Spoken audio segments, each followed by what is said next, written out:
Hello guys, how are you? कैसे हैं आप सब? I hope all of you are fine and fit. So आज हम बात करने वाले हैं हमारे ग्रामर के दूसरे टॉपिक नाउन के बारे में। आप सभी जानते हैं और लगभग सभी ने नाउन के बारे में पढ़ा हुआ है। आज का जो हमारा टॉपिक है वो है नाउन। और जैसा कि हम जानते हैं कि नाउन को हिंदी में संज्ञा कहा जाता है, संज्ञा। तो आज हम इसके बारे में जानेंगे कि संज्ञा क्या होती है। डियर गाइस, संज्ञा जो है या नाउन जो है वो 5 टाइप्स की होती है, लेकिन पहले हम उसके बारे में जानते हैं कि इसका इंट्रोडक्शन क्या है और संज्ञा किसको कहा जाता है, नाउन किसको कहा जाता है। तो इसकी 3 डेफिनेशन है, तीनों को मैं यहाँ पर डिस्क्राइब करने वाला हूँ। Definition number 1, the name of a person, place, thing, material, animal, feeling और emotion is called a noun. कहने का मतलब है यहाँ पर कि नाम, चाहे वो किसी व्यक्ति का नाम हो, चाहे वो किसी जगह का नाम हो, चाहे किसी वस्तु का नाम हो, या किसी मटेरियल का, किसी धातु का नाम हो, किसी जानवर का नाम हो, या हमारे अंदर जो फीलिंग्स और इमोशन आते हैं, भावनाएं आती हैं, भाव आते हैं, उनका नाम हो, उस नाम को नाउन कहा जाता है, संज्ञा कहा जाता है। ये इसकी थोड़ी लेंथी डेफिनेशन है। इसकी हम शॉर्ट डेफिनेशन देखते हैं। A name describing word is called a noun. नाम को परिभाषित करने वाला जो शब्द होता है उसको संज्ञा कहा जाता है। मतलब नाम, किसी भी नाम के बारे में बताने वाला जो शब्द है उसको हम नाउन कहेंगे। नेम डिस्क्राइबिंग वर्ड मतलब कोई भी ऐसा वर्ड जो किसी नेम को डिस्क्राइब करे, कोई भी ऐसा वर्ड जो किसी नेम के बारे में बताए, उसको नाउन कहा जाता है। फिर definition number 3, a name is a noun. ये और भी स्वीट हो गई, शॉर्ट हो गई। किसी नाम को ही नाउन कहा जाता है। मतलब किसी का भी नाम हो वो नाउन होगा, किसी का भी नाम। जैसे यहाँ पर मेरे सामने नोटबुक रखी हुई है, इसका नाम नाउन कहलाएगा। आपको ये डेफिनेशन, ये परिभाषा समझ में आई है। फर्स्ट डेफिनेशन में है यहाँ पर कि नाम यहाँ पर किसी का भी हो, किसी व्यक्ति का नाम हो, किसी जगह का नाम हो, किसी चीज़ का नाम हो, मटेरियल का नाम हो, किसी जानवर का नाम हो, किसी का भी नाम हो, उसको नाउन कहा जाता है। दूसरा है अ नेम डिस्क्राइबिंग वर्ड। अगर ये याद नहीं होती आप इसको समझ सकते हैं, नाम को परिभाषित करने वाले, नाम को डिस्क्राइब करने वाला जो वर्ड होता है उसको नाउन कहा जाता है। और number 3 very sweet and short, a name is a noun. नाम को ही नाउन कहा गया है, संज्ञा कहा गया है। अब हम इसके कुछ एग्जाम्पल्स हैं, एग्जाम्पल्स के बारे में समझते हैं। देखिए यहाँ पर फर्स्ट एग्जाम्पल है हरी। हरी एक व्यक्ति का नाम है तो ये नाउन होगा। मीना एक लड़की का नाम है, ये नाउन है। शिमला एक जगह का नाम है, ये नाउन है। सोनू किसी बच्चे का नाम है, ये नाउन है। बॉय, जितने भी बॉयज़ होते हैं, जितने भी लड़के होते हैं, उन सबका कॉमन नाम होता है इंग्लिश में बॉय।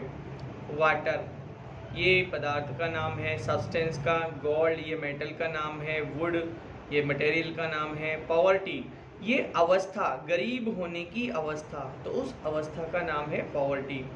पेन दर्द, दर्द का नाम है यहाँ पर। हैप्पीनेस हमारे अंदर जो खुश होने का भाव होता है उसको खुशी कहते हैं, तो उसका नाम हैप्पीनेस। आगरा, आगरा ये एक शहर का नाम है। कैंडल ये एक मोमबत्ती का नाम है जो कि एक वस्तु है। और ये सिल्वर एक धातु का नाम है। So dear guys, dear students, ये जितने भी नाम हैं या नेम डिस्क्राइबिंग वर्ड्स हैं, इन्हीं को नाउन कहा गया है। तो ये था हमारा नाउन, नाउन की डेफिनेशन और नाउन के कुछ एग्जांपल्स। आइए अब हम बात करते हैं नाउन के काइंड्स के बारे में। काइंड मतलब प्रकार, कितने प्रकार की नाउन होती है। सो डियर स्टूडेंट्स, अभी हम बात करने वाले हैं काइंड्स ऑफ नाउन, नाउन के प्रकार के बारे में। तो बेसिकली जो होती है नाउन 5 काइंड्स होती है, 5 प्रकार की होती है। सबसे पहले हम बात करते हैं प्रॉपर नाउन। इस प्रॉपर नाउन को हिंदी में व्यक्तिवाचक संज्ञा कहा जाता है। व्यक्तिवाचक संज्ञा क्यों कहा जाता है? क्योंकि it is a special name given to a person, place, thing और एनिमल। ये एक व्यक्ति, एक वस्तु, एक जगह का या किसी जानवर का वो नाम है by which that is identified, जिसके द्वारा उसकी पहचान की जाती है। प्रॉपर नाउन को हम हिंदी में व्यक्तिवाचक संज्ञा कहते हैं। ये एक स्पेशल नाम होता है जो किसी व्यक्ति, किसी जगह को, किसी चीज़ को दिया जाता है जिससे कि दैट इज़ आइडेंटिफाइड, उसकी पहचान होती है। जैसे मान लीजिए यहाँ पर एग्जांपल दिए गए हैं, किसी पर्सन को, पर्सन मतलब किसी व्यक्ति को दिया गया विशेष नाम राम। अब जैसे राम हो सकता है, राम उसके जैसे पूरे शहर में कई सारे हो, लेकिन पूरे शहर की जो जनसंख्या है उसको एक राम के नाम से तो नहीं जानेंगे या उसको शीला के नाम से नहीं जानेंगे, वो कुछ लोगों को दिया गया विशेष नाम है। साहिल, किसी को दिया गया विशेष नाम जिससे उसको पहचाना जाए। नेमी, ये किसी का नाम है। अब आती है प्लेस, जैसे कोटा। अब हमारे राजस्थान में कोटा जो है वो कोटा शहर का ही नाम है, कोटा ज़िले का नाम है। कोई और ज़िले को या किसी और शहर को कोटा नहीं कहा जाता, क्योंकि ये एक शहर को दिया गया उसका विशेष नाम है जिससे उसकी पहचान होती है। राजस्थान ये हमारे राज्य का नाम है और हमारे राज्य की पहचान इसी नाम से की जाती है।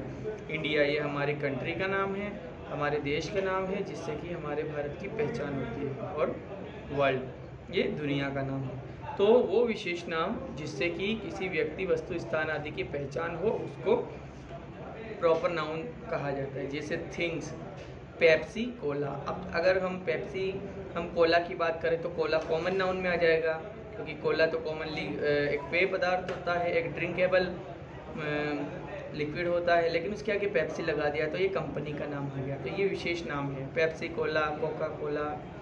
उषा फैन, अब फैन जो है वो कई सारे आते हैं लेकिन उसके आगे उसकी कंपनी का नाम दिया गया उषा फैन, तो ये प्रॉपर आ गया। ओरियो बिस्किट, बिस्किट कई सारे होते हैं लेकिन सबको अलग अलग नाम दिया गया, कोई पार्ले जी बिस्किट, कोई टाइगर बिस्किट, यहाँ ओरियो बिस्किट, तो ये जो है विशेष नाम है। इसके बाद एनिमल्स को भी विशेष नाम, वैसे एनिमल्स जो होते हैं वो सब कॉमन नेम में आते हैं, कॉमन नाउन में आते हैं, लेकिन अगर उनको कोई नाम दे दिया जाए तो वो प्रॉपर नाउन हो जाते हैं। जैसे जम्बो, द एलिफेंट। अब एक हाथी है जिसका नाम हमने जम्बो रखा हुआ है तो वो है proper noun. Murti, the monkey, एक बंदर है जिसका नाम हमने मूर्ति रख दिया। शेर खान, द टाइगर, जो मोगली के सीरियल में जो शेर दिखाया जाता है उसका नाम शेर खान होता है और वो एक टाइगर है, तो उसको विशेष नाम दिया गया है। तो यहाँ पर प्रॉपर नाउन जो है वो इसी तरह से हम समझ सकते हैं। मुझे आशा है, मुझे उम्मीद है, I hope you understood well what I taught you regarding proper noun, के प्रॉपर नाउन किसे कहते हैं। अब हम हमारी जो दूसरी काइंड है उसके बारे में स्टूडेंट्स हम बात करने वाले हैं कॉमन नाउन। कॉमन नाउन को हिंदी में जातिवाचक संज्ञा कहा जाता है। जातिवाचक संज्ञा, जातिवाचक संज्ञा से यहाँ पर अर्थ ये है कि एक ही जाति के जो एक ही जैसे लोग होते हैं, एक ही जैसी चीज़ें होती हैं, जो एनिमल्स होते हैं या एक ही जैसी जगह होती है, उनको एक कॉमन नाम दिया गया है। यहाँ पर इसकी डेफिनेशन देखते हैं। It is a common name of same kind of persons, places, things and animals. एक ही प्रकार के या एक ही जैसे लोगों, एक ही जैसे स्थानों, एक ही जैसी चीज़ों, एक ही जैसे जानवरों को दिया गया एक सामान्य नाम। जैसे यहाँ पर हम बात करते हैं एग्जाम्पल की, पर्सन, जैसे मैन, जैसे मान लीजिए मैं हूँ तो मैं एक पूर्ण वयस्क मनुष्य हूँ, एक आदमी, तो मुझे भी मैन कहा जाएगा। हमारे सर हैं उनको भी मैन कहा जाएगा, मेरे पिताजी वो भी मैन होंगे। मैन मतलब आदमी, व्यक्ति। बॉय, कोई लड़का है, और जितने भी लड़के हैं उनको सिंगल तौर पर अगर हम किसी कॉमन नाम से बोलेंगे तो वो होगा बॉय। गर्ल, डॉक्टर, चाइल्ड आदि। प्लेसेस की बात करते हैं तो प्लेसेस भी कुछ कॉमन होते, कॉमन नेम होते हैं, जैसे कि स्कूल। अब कोई सा भी स्कूल हो उसको स्कूल नाम दिया गया है, कुछ भी नाम हो सकता है उसका, ABPS, DVS, DPS, कुछ भी नाम हो सकता है। स्कूल है ना, टेम्पल, चाहे वो राम का टेम्पल हो, चाहे हनुमान जी का टेम्पल हो, लेकिन वो एक कॉमन प्लेस है, प्लेस फॉर वर्शिप। इसके बाद यहाँ पर जैसे मान लीजिए हमने नाम दे दिया सिटी, अब कोटा भी सिटी, बारां भी सिटी, हाँ, जयपुर भी सिटी, आगरा भी सिटी। तो कॉमनली जितने भी शहर हैं उन सबको सिटी कहा जाता है। कंट्री, COUNTRY, इंडिया भी कंट्री, चाइना भी कंट्री, जापान भी कंट्री। तो कॉमनली जितने भी देश हैं उन सबको कंट्री कहा जाता है। तो ये उनका एक कॉमन नाम है, एक ही जैसे, क्योंकि कहा गया ना, एक ही जैसे जगहों का, एक ही जैसे स्थानों का, एक ही जैसे लोगों का, एक ही जैसे चीज़ों का, एक जैसे जानवरों का कॉमन नाम। थिंग्स, जैसे यहाँ पर टेबल है, तो टेबल राउंड कॉर्नर भी टेबल हो सकती है, हाँ, स्क्वायर भी टेबल हो सकती है, रेक्टेंगल टेबल हो सकती है। ट्रक, अशोक लीलैंड का ट्रक भी ट्रक होगा, टाटा का ट्रक भी ट्रक होगा। तो ट्रक जो है वो कॉमन है अगर उसको सिर्फ ट्रक कहा जाए, लेकिन अगर उसके आगे लगा दिया टाटा का ट्रक तो फिर वो प्रॉपर हो जाएगा। बुक, किताब, इंग्लिश की भी हो सकती है, हिंदी की भी हो सकती है, कहानियों की भी हो सकती है। तो ये एक कॉमन ऑब्जेक्ट है। पेंसिल, शूज़, कलर्स, ये सब कॉमन है। यहाँ पर एनिमल्स आते हैं। एनिमल्स में कई सारे एनिमल्स हैं, जितने भी एनिमल्स हैं वो सब कॉमन है। जैसे लोइन, अब लोइन एक शेर का नाम नहीं है, बाकी शेर की पूरी प्रजाति का नाम लोइन है। डॉग, उसी तरह से ये है। काव, मंकी, डियर, ETC। तो हमने यहाँ पर समझा कॉमन नेम और कॉमन और प्रॉपर में क्या डिफरेंस है। तो कॉमन और प्रॉपर में ये डिफरेंस है कि प्रॉपर एक विशेष नाम होता है जो किसी विशेष व्यक्ति को, या जो विशेष नाम होता है जिससे उस व्यक्ति की पहचान हो। और कॉमन नाउन क्या होते हैं? कॉमन नाउन एक कॉमन नेम होता है जो किसी का भी हो सकता है, जैसे बॉय। अब हम यहाँ पर इसको यहाँ पर एक टेबल है और इस टेबल को हम इस तरह से समझते हैं। Difference between proper and common noun. जैसे मान लीजिए कोई व्यक्ति है, कोई मैन है, तो ये कॉमन है मैन, लेकिन अगर उस मैन को किसी नाम से पुकारा जाए, राजेश, तो वो कॉमन होगा। अजय, आरिफ, तो ये कॉमन होगा। कोई प्लेस है, किसी जगह का नाम है, अब उस प्लेस को अगर जैसे हम इंडिया नाम देते हैं तो वो कंट्री का नाम हो जाएगा। यहाँ पर हम कोई कंट्री लिख दें कंट्री, तो वो कॉमन है, कोई सी भी कंट्री हो सकती है, लेकिन उसको इंडिया नाम दे देते हैं तो वो क्या होगा? वो उसका जो नाम होगा वो प्रॉपर हो जाएगा, विशेष हो जाएगा। यहाँ पर कोई राज्य दे देते हैं, स्टेट, लेकिन अगर मान लीजिए यहाँ पर हम उस स्टेट का नाम दे रहे हैं तो वो प्रॉपर होगा। और सिर्फ यहाँ पर अगर हमने लिखा स्टेट, तो वो स्टेट जो है वो सिर्फ एक कॉमन है, वो राजस्थान भी हो सकता है, मध्य प्रदेश भी हो सकता है, लेकिन अगर उसका नाम दिया जा रहा है तो वो प्रॉपर नाउन हो जाएगा। इसी तरह से यहाँ पर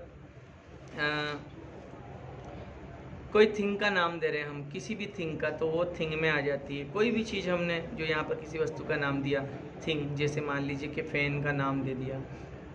अब ये फ़ैन तो कॉमन है, कोई सा भी फ़ैन हो सकता है, राउंड कॉर्नर सीलिंग फ़ैन हो सकता है, टेबल फ़ैन हो सकता है ना, वॉल फ़ैन हो सकता है। लेकिन हम यहाँ पर हमने नाम दे दिया उषाज फ़ैन, उषा का पंखा, ठीक है। तो ये क्या हुआ? ये प्रॉपर हुआ, क्योंकि उसके नाम के आगे उसकी कंपनी लग गई। तो जब विशेष नाम किसी नाउन के आगे लिखा जाता है, या विशेष नाम जो होता है किसी नाउन को दिया गया है, तो वो प्रॉपर में आएगा। और कॉमनली हम सभी को जिस नाम से पुकारते हैं, अगर उसी को भी उसी नाम से पुकार रहे हैं तो वो इसमें आ जाएगा। तो यहाँ पर पर्सन हो जाता है, प्लेस हो जाता है, थिंग हो जाता है। यहाँ पर हम बात करते हैं एनिमल की। एनिमल, जैसे यहाँ पर कोई एनिमल है, जैसे कि यहाँ पर हमने दे दिया कोई भी एक एनिमल दे दिया, जैसे हमने एक काऊ, यहाँ पर काऊ है, या फिर काऊ कोई सी भी हो सकती है। काऊ जो है काली भी हो सकती है, ब्लैक, और जो रेडिश टाइप की काऊ होती है, लाल कलर की काऊ होती है, वो भी हो सकती है। लेकिन अगर उसका नाम हमने रख दिया यहाँ पर Nandini the cow, Nandini the cow, तो उसका जो नाम है वो ये है, इससे उस गाय की पहचान है, उसका खुसूसी नाम है, विशेष नाम है जिससे उसकी पहचान होगी, तो ये प्रॉपर नाउन में आ जाएगा। तो आई होप ये डिफरेंस आपको समझ में आया होगा, difference between proper and common noun. तो यहाँ पर हमने कॉमन नाउन लिखे हैं, लेकिन अगर उसी कॉमन नाउन को कोई विशेष नाम दिया जा रहा है तो वो प्रॉपर हो जाएगी। कलेक्टिव नाउन क्या है? सो कलेक्टिव नाउन की जब हम बात करते हैं तो यहाँ पर हमारे पास में नाम आता है the name of a group और collection. The name of a group और collection of same kind of nouns. एक ही जैसी संज्ञा, संज्ञा से मतलब एक ही जैसे लोगों का या एक ही जैसे लोगों के ग्रुप का, एक ही जैसी चीज़ों की ग्रुप का नाम। जैसे कई सारी एक जैसी जो चीज़ें हैं, एक जैसी वस्तुएं हैं, उनको एक ग्रुप बना दिया जाए, एक जैसे लोग हैं उनको एक ग्रुप में रख दिया जाए, तो उसके ग्रुप का नाम जो होगा वो कलेक्टिव नाउन होगा, और ये हमेशा सिंगुलर होता है। एक ग्रुप के अंदर कई सारे लोग हो सकते हैं, लेकिन उनके पूरी जो ग्रुप को बोलेंगे वो सिंगुलर बोलेंगे। जैसे कि यहाँ पर ए बंच ऑफ फ्लावर्स, फूलों का एक गुच्छा होगा, उसको हम क्या कहेंगे? उसको कहेंगे bouquet, BOUQUET। A group of people, लोगों का जो ग्रुप होगा उसको क्या कहेंगे? क्राउड। क्राउड मतलब भीड़। अगर अलग अलग लोग होंगे तो पीपल, कई सारे लोग, लेकिन अगर उन सबको एक ग्रुप में रखा जाए तो क्राउड, भीड़। ए ग्रुप ऑफ स्टूडेंट्स, पढ़ने वाले बच्चों का एक ग्रुप, क्या कहेंगे इसको? क्लास कहेंगे। ऐसे तो क्लास में कई सारे स्टूडेंट्स होते हैं, लेकिन उन सबको एक ग्रुप में जोड़कर सभी मोतियों को अगर एक धागे में पिरो दिया जाए तो वो माला बन जाती है, और वो माला उस ग्रुप का नाम है। उसी तरह से सभी स्टूडेंट्स को मिला करके एक ग्रुप बनाया जिसका नाम हमने क्लास रख दिया। ए ग्रुप ऑफ प्लेयर्स, खिलाड़ियों का जो समूह होगा उसको क्या कहेंगे? उसको टीम कहेंगे। ए ग्रुप ऑफ सिंगर्स, जो गाने वाले होते हैं, सिंगर्स होते हैं, उनके समूह को क्या कहेंगे? कॉयर। कॉयर का मतलब होता है chorus. A group of dancers, नर्तकों का समूह, नाचने वालों का समूह, उसको बोलते हैं troupe. A group of puppies, मतलब जो डॉग होते हैं उनके जो बेबीज होते हैं, या जो कब्स, शेरों के बच्चे होते हैं, उनका जो झुंड होता है छोटे बच्चों का, उसको बोलते हैं litre. A group of valves, valves मतलब भेड़िए, भेड़ियों का जो झुंड होता है उसको बोलते हैं pack. A group of thieves, चोरों का जो ग्रुप होता है उसको बोलते हैं गैंग, चोरों का दल, gang. A group of flower plants, फूल देने वाले जो पौधे होते हैं उनका जो ग्रुप होता है उसको बोलते हैं garden. A group of fruit plants, फल देने वाले जो पौधे होते हैं उनको बोलते हैं ऑर्चार्ड, उनके ग्रुप को। ए ग्रुप ऑफ बर्ड्स, जो पक्षियों का झुंड होता है उसको कहेंगे फ्लॉक। तभी तो कहते हैं ना birds of a feather flock together, मतलब जैसे कहावत है चोर चोर मौसेरे भाई, लेकिन यूँ कहते हैं कि एक ही डाल के पंछी एक साथ उड़ते हैं, अगर उसका शाब्दिक अर्थ लिया जाए तो एक ही डाल के पंछी से मतलब एक ही झुंड में रहने वाले। तो a group of birds flock. A group of cattle, जानवरों के झुंड को herd. A group of lions, शेरों के झुंड को pride. A group of keys और ग्रेप्स, चाबियों या अंगूरों के झुंड को bunch. A group of stars, तारों के झुंड को constellation. A group of sheep, भेड़ों के झुंड को भी फ्लॉक कहेंगे, यहाँ पर हेड नहीं कहेंगे। ए ग्रुप ऑफ शिप्स, जो जहाज होते हैं पानी वाले, उनके ग्रुप को fleet, FLEET। A group of actors, जो एक्टिंग करने वाले लोग होते हैं उनके ग्रुप को क्या कहेंगे? कास्ट कहेंगे, कास्ट, फिल्म की cast, movie cast. A group of trees, पेड़ों के झुंड को क्या कहेंगे? जो सामान्य पेड़ होते हैं, फल और बिना फल वाले, सभी को अगर मिलाया जाए तो उसको कहेंगे जंगल, फॉरेस्ट। डियर स्टूडेंट्स, अब हम आते हैं हमारी नाउन नंबर 4, मटेरियल नाउन, जिसको परिमाणवाचक या द्रव्यवाचक संज्ञा कहा जाता है। परिमाणवाचक या द्रव्यवाचक मतलब मटेरियल से रिलेटेड होती है। The name of a material और substance is called material noun.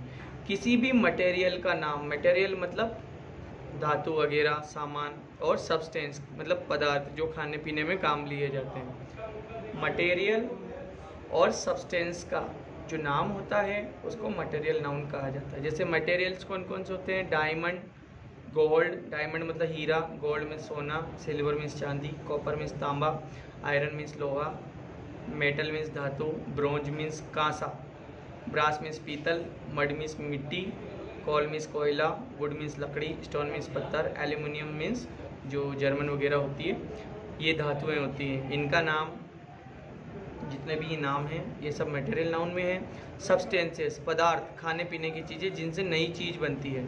Sugar, शक्कर, मिल्क, दूध, फ्लोर, आटा, पल्सेस, दालें, सीरियल्स, अनाज, वेजिटेबल्स मतलब सब्जियां, ऑयल मतलब तेल, कर्ड मतलब दही, नट्स मतलब सूखे मेवे, स्पाइस मतलब मसाले, हनी मीन्स शहद, क्रॉप्स मतलब फसलें आदि।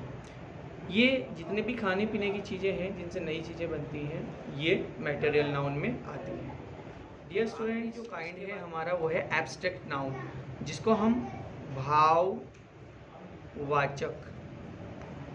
संज्ञा कहते हैं। भाववाचक संज्ञा द नेम ऑफ फीलिंग्स, हमारे अंदर उठने वाली भावनाओं का नाम, इमोशंस भावों का नाम, कंडीशंस और स्टेट परिस्थितियों का या अवस्थाओं का, अवस्था मतलब कुछ होने की अवस्था, उसका जो नाम है उसको एब्स्ट्रैक्ट नाउन कहा जाता है। जैसे पुअर मतलब होता है गरीब, और गरीब होने की जो कंडीशन होती है उसको कहा जाता है गरीबी। गरीबी पुअर मीन्स होता है गरीब, और गरीब होने की जो स्थिति होती है उसको कहते हैं गरीबी। तो ये गरीबी जो है ये एब्स्ट्रैक्ट नाउन है। हैप्पी होता है खुश, और हैप्पी से होता है हैप्पीनेस, हैप्पीनेस मतलब खुश होने की अवस्था, तो इसको बोलते हैं खुशी। तो ये भी भावों का नाम है। सो डियर स्टूडेंट्स, कई सारे ऐसे फीलिंग्स होते हैं जो हमारे डेली रूटीन में यूज़ लेते हैं हम, लेकिन हम उनके बारे में जानते नहीं। जैसे पेन, पेन मीन्स दर्द, ग्रीफ मीन्स दुख, जॉय मीन्स खुशी, लव मीन्स प्रेम, हैट्रेड मीन्स नफरत, रेस्पेक्ट मीन्स सम्मान, होप मीन्स आशा, होप मीन्स आशा, ये सॉरी वापस पेन आ गया, विजडम मीन्स बुद्धि, ब्रेवरी मीन्स बहादुरी। ये सब भाववाचक संज्ञाएं हैं, मतलब ये सब भावों के नाम हैं। एक बात और मैं यहाँ पर बता देना चाहता हूँ आप लोगों को, एब्स्ट्रैक्ट नाउन मतलब भाववाचक संज्ञा वो संज्ञा होती है जिसको छुआ या देखा नहीं जा सकता, सिर्फ महसूस किया जा सकता है। An abstract noun can not be touched और seen, it can only be felt, इसको सिर्फ रियलाइज किया जा सकता है, महसूस किया जा सकता है। सो डियर स्टूडेंट्स, ये थे हमारे 5 काइंड्स, और आज के लिए बस इतना ही। अगली बार फिर हाजिर होंगे नए टॉपिक के साथ में। आई होप आपको ये समझ में आया। आप इससे रिलेटेड कोई भी क्वेश्चन जो आपको लगे कि मुझे पूछना चाहिए वो आप मुझसे पूछ सकते हैं, और इसको आप लाइक करें, अगर अच्छा लगे तो लाइक करें, कमेंट करें, और अगर आपका मन बोले तो शेयर करें। Thank you very much.